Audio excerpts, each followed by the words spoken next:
Nataka niukaribishe wakati huu ninaposhare ujumbe wa Yesu Kristo pamoja na wewe. Na siku ya leo ningependa kuongea kuhusu bado nitaamini Yesu, ama kuhubiria kuhusu bado nitaamini Yesu.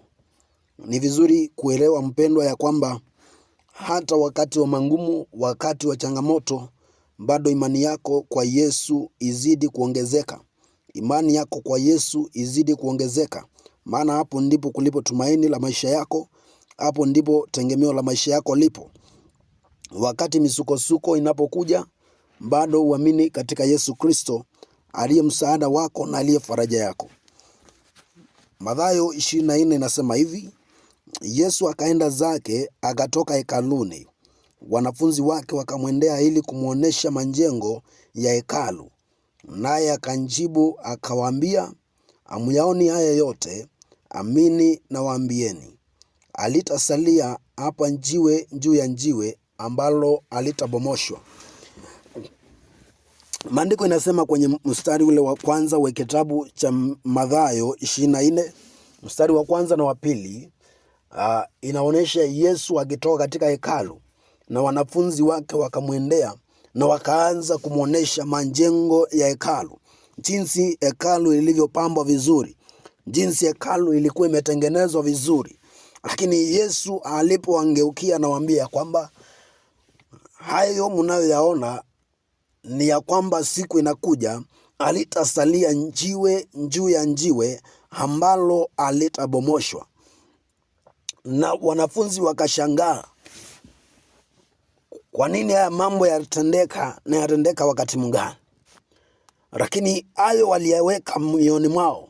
Hawakuuliza Yesu wakati ule, lakini alimbaki ndani ya mioyo yao wakijiuliza. Lakini kuna ujumbe Yesu alikuwa anaachilia katika maisha yao, ya kwamba vyote vinaonekana duniani vyenye tabasamu.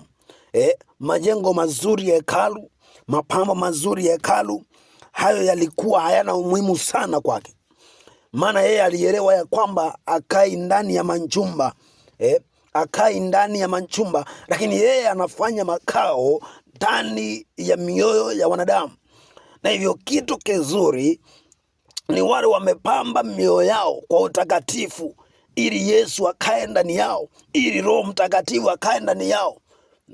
Mpendwa, kanisa inaweza kupambwa vizuri, hekalu inaweza kupambwa vizuri, lakini ikawa ya kwamba Roho wa Mungu hayuko mahala pale, ikawa ya kwamba Roho wa Yesu hayuko mahala pale ndani. Na hivi Yesu alitaka kuonesha ya kwamba kile cha muhimu wanadamu angeangalia ni kuweza kuifanya mioyo yao misafi, ni kuweza kufanya mazingira mazuri ndani ya mioyo yao ili akae ndani yao. Maana yeye akikaa ndani ya mwanadamu kuna uzima ndani ya mwanadamu. Lakini vyote vilivyojengwa katika ulimwengu, vyote vilivyofanywa kwa mikono ya wanadamu, siku inakuja na vitaondoka. Dunia inapomomolewa, dunia inapoondolewa, ulimwengu unapoteketezwa, majengo yale yatateketea. Siku ya kiyama inapofika, na hukumu ya dunia inapokuja, basi kila kitu kinachoonekana kitaondolewa. Wale wameangalia ya kwamba wakati huu kunaendelea vita kati ya Israeli na Iran, wanaporusha zile vilipuzi vinapata majengo makubwa, zinayalipua na kuyafanya kuwa mchanga. Zinapata hata misikiti, zinapata makanisa, madhehebu yote yanateketezwa na zile missiles. Yatasawazishwa, hata kama yalionekana vizuri yanapigwa, yanabomolewa. Hivyo Yesu alitamani kama wanafunzi wangeelewa zaidi ya kwamba yeye yuko kwa ajili ya majengo mazuri yenye kujengwa na wanadamu, lakini alikuwa kwa ajili ya mioyo ya wanadamu ili wapate uzima. Na wanawaambia ya kwamba siku inakuja, yale mnayoyaona mazuri haya yenye kutazamika vizuri, yenye mfano mzuri, yenye mapambo mazuri, majengo haya, ya kwamba halitasalia jiwe juu ya jiwe ambalo halitabomoshwa. Lakini unapoangalia watu wengi wanaweza kutazama vitu vya kawaida, waseme kanisa hii imejengwa vizuri, waseme mahali hapa kumetengeneza vizuri, lakini mioyoni mwao hawana Mungu ndani yao. Yesu anaangalia, anasema ya kwamba basi yule atakayefungua mlango, atakayefungua moyo, maana nimo mlangoni nabisha, yeyote atakayefungua moyo nitaingia na kufanya makao ndani ya mtu huyu. Yaani Yesu mwenyewe asemi kwa Injili ya kukaa katika majengo yaliyojengwa kama makanisa, kama nyumba zetu zilizotengenezwa vizuri. Yesu aongei kukaa ndani ya hizo manyumba, lakini anaongea kukaa ndani ya moyo wako, kukaa ndani ya moyo wako. Na ndipo Yesu alitaka kuonesha wanafunzi ya kwamba dunia itafika mwisho, na itakapofika mwisho ni ya kwamba hakuna kitu ambacho kinye kuonekana kizuri kitambaki. Tuangalie pale mstari wa 3. Hata alipokuwa ameketi katika mlima wa Mizeituni, wanafunzi wake wakamwendea kwa faraga wakisema, tuambie mambo hayo yatakuwa lini? Nayo ni nini dalili ya kuja kwako na ya mwisho wa dunia? Kwa hivyo wanafunzi waliambeba mambo haya ndani ya mioyo yao, na wakamwendea alipokuwa ametulia, amekaa katika mlima wa Mizeituni, wakamwambia, tuambie mambo hayo yatakuwa lini, nayo ni nini dalili ya kuja kwako na ya mwisho wa dunia? Maana walielewa sasa sasa walipata ufahamu ya kwamba Yesu amezungumza kuhusu mwisho wa dunia, ya kwamba vyote vionekanavyo katika ulimwengu vitaondolewa. Yaani unaona kwenye kitabu cha Ufunuo mlango wa 5 na wa 6 inaongea, unaona ya kwamba wakati dunia inaisha, Yohana aliona dunia ikiondolewa kama ukurasa ulivyokunjwa, ikaondolewa kama ukurasa, yani everything will be wiped away.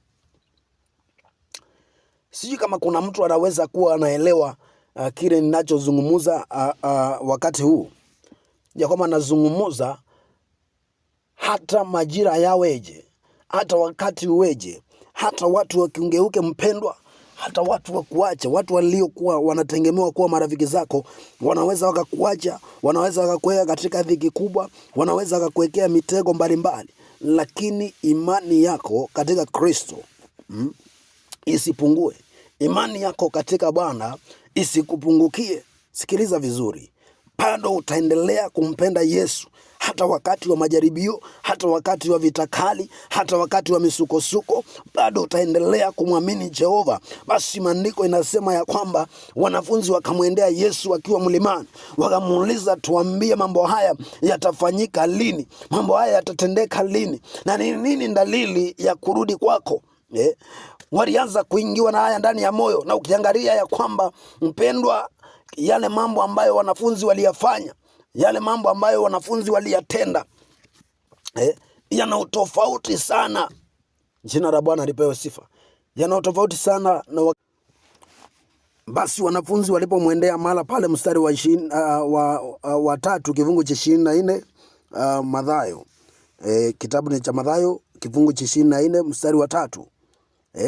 Alipokuwa ameketi katika mlima wa Mizeituni, wanafunzi wake wakamwendea kwa faraga wakisema, tuambie mambo hayo yatakuwa lini? Nayo ni nini dalili ya kuja kwako na ya mwisho wa dunia? Yesu akajibu akawaambia, angalieni mtu asiwadanganye, kwa sababu wengi watakuja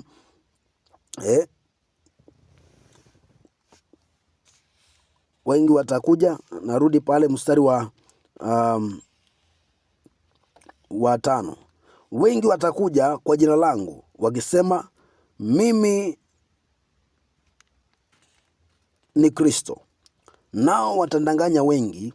Nanyi mtasikia habari za vita na matetezi ya vita. Angalieni msitishwe, maana hayo hayana budi kutukia, lakini ule mwisho bado. Wanafunzi walipotoka kuangalia majengo yale ya hekalu, na wakaambiwa na Yesu ya kwamba yatabomoshwa, hakuna jiwe litasalia juu ya jiwe lingine, ndiko inasema basi walimwendea na kumuuliza mambo haya yatakuwa lini na ni nini dalili ya kurudi kwake. Na Yesu akaendelea kuambia ya kwamba angalieni msindanganywe, maana wengi watakuja kwa jina langu, nao watasema mimi ni Kristo. Nao watadanganya wengi. Nanyi mtasikia habari za vita na matetezi ya vita. angalieni msitishwe, maana hayo hayana budi kutukia, lakini ule mwisho bado. Yesu anasema na wanafunzi, anawaambia kwamba wengi watakuja kwa jina langu, watasema mimi ni Kristo, na hao watadanganya wengi. Watu watakuja ndio, hawatasema ya kwamba mimi si Kristo, lakini watasema mimi ni Kristo, ila watadanganya wengi, maana wao ndani ya mioyo yao watakuwa manabii wa uongo. Anasema namna gani? Ya kwamba angalieni msitishwe, maana kutakuwa vita na matetesi ya vita. Yesu anakuambia kwamba kutakuwa vita na matetesi ya vita katika ulimwengu. Mambo yatafanyika katika dunia. Vita, ukisikia vita inapigana, ukisikia mataifa yanapigana na mataifa mengine, ukisikia falme zinapigana, hayo yamenenwa katika maandiko haya ya kwamba yatatendeka katika siku zile za mwisho, yatafanyika mpendwa. Ndio wengi tunaendelea kuangalia maisha yetu wenyewe, wengi tunaenda kuangalia tutafanya magani, tutanunua nini, tutajenga manyumba namna gani, tutanunua mashamba namna gani. Lakini kuna kitu tumesahau, ya kwamba katika dunia tunapita, katika dunia hii inaisha. Vyote tulivyo navyo tutaviacha. Kitabu cha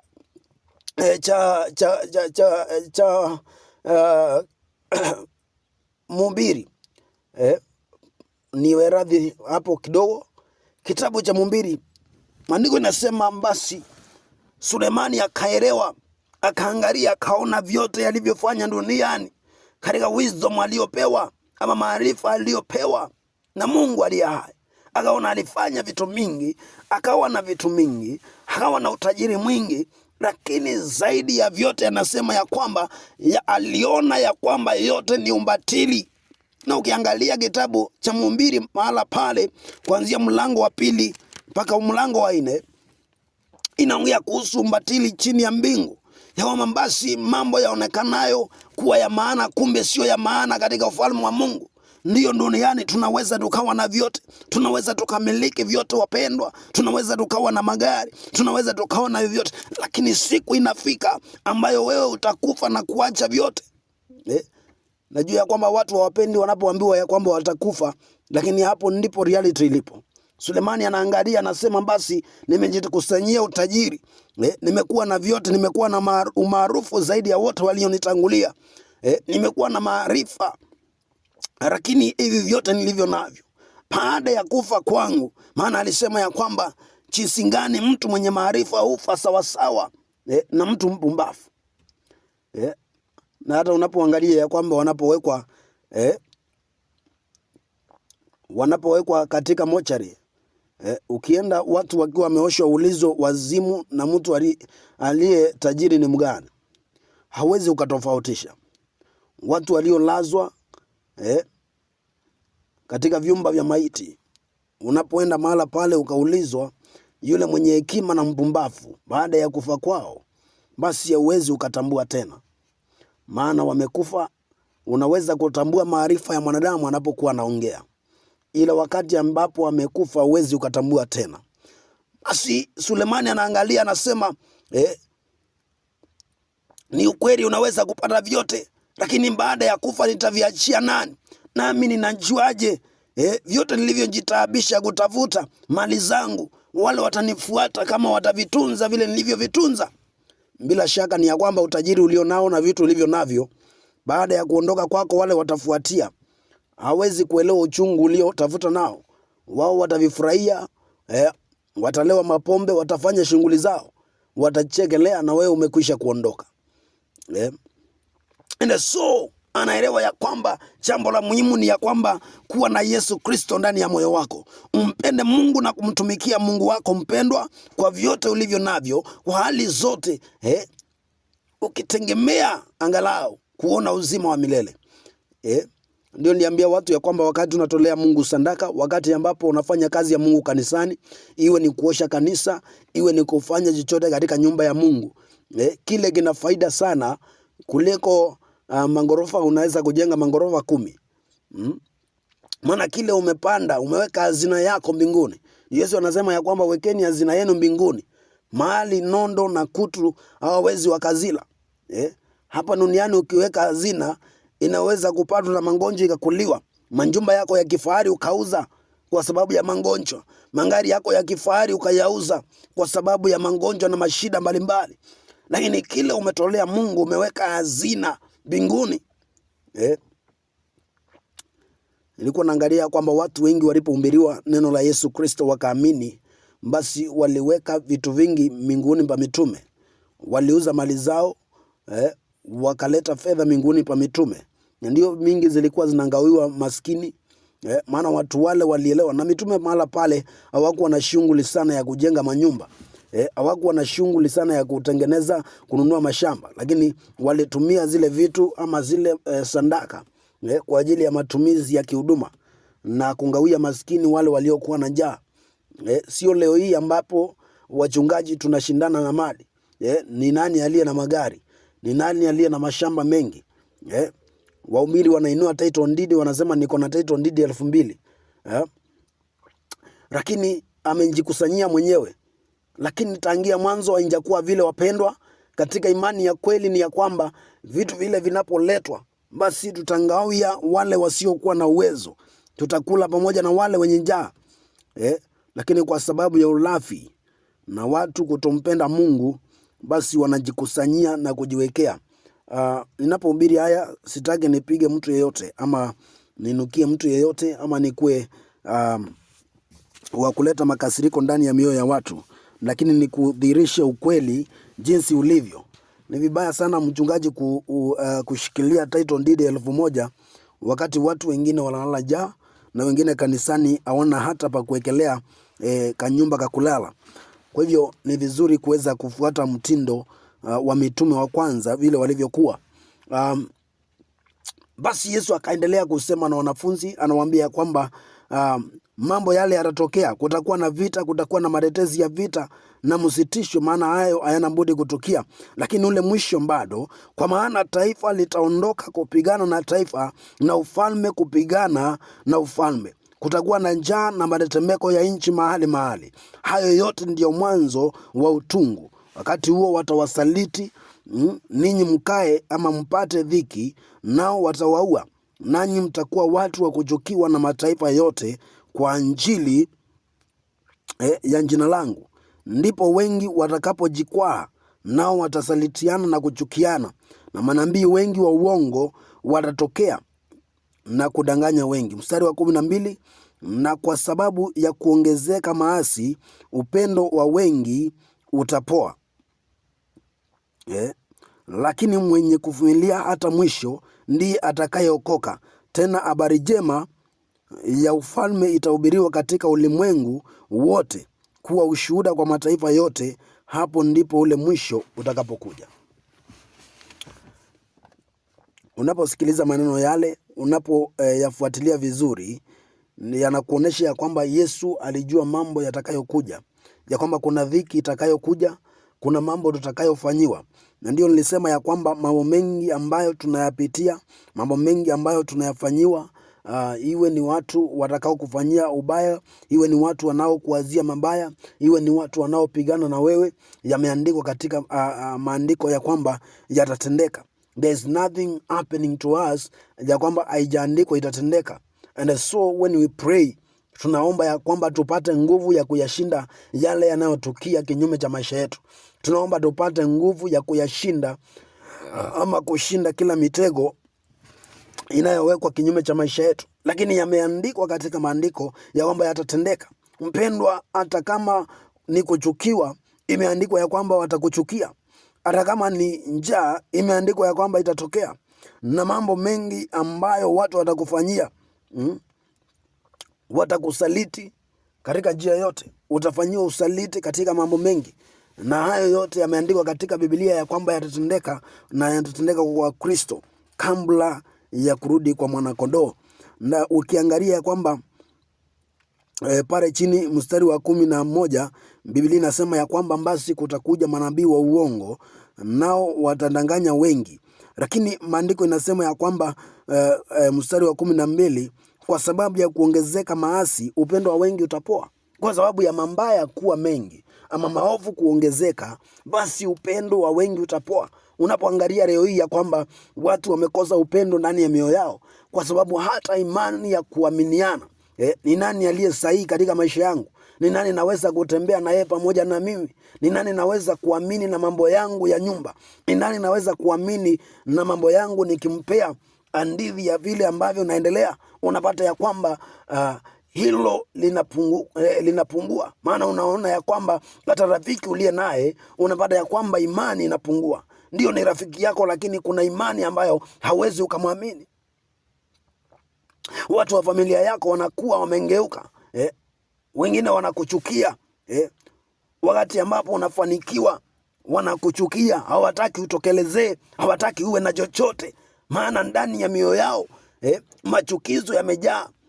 Watu wengine hata wanapopata mali, wanapoona ya kwamba umepata kitu kidogo, umeanza kufanikiwa, wanaanza kukuambia ya kwamba uko na majini. Wanaanza kusema ya kwamba ni kama kwamba umeingia chama, ni kama umeingia kwa ibada za sanamu, maana imani yao katika Mungu haipo. Na wengine waliokufinyilia na miungu yao, waliokufinyilia na madhabahu zao za giza, zinapovunjika maisha yako yanainuka, watangeuka wawe maadui zako, watangeuka wawe na vita katika maisha yako, maana watasema ametokeaje? Ina maana ya kwamba ameingia katika falme za giza zenye nguvu kutuliko. They don't have faith ya kwamba Mungu anaweza akakuinua. They don't have faith ya kwamba Mungu anaweza akafungua milango katika maisha yako. Lakini mpendwa, haya yote yameandikwa ya kwamba yatatendeka katika siku za mwisho. Yameandikwa ya kwamba yatatukia katika maisha yetu siku za mwisho. Watu watakuchukia, watu watapigana na wewe. Hakuna mtu anayekupenda uinuke, hakuna mtu anayekutakia mazuri. Watu walio karibu nawe watangeuka kuwa mwimba, watu wa nyumba yako watangeuka kuwa mwimba. Kumbuka Yesu anasema ya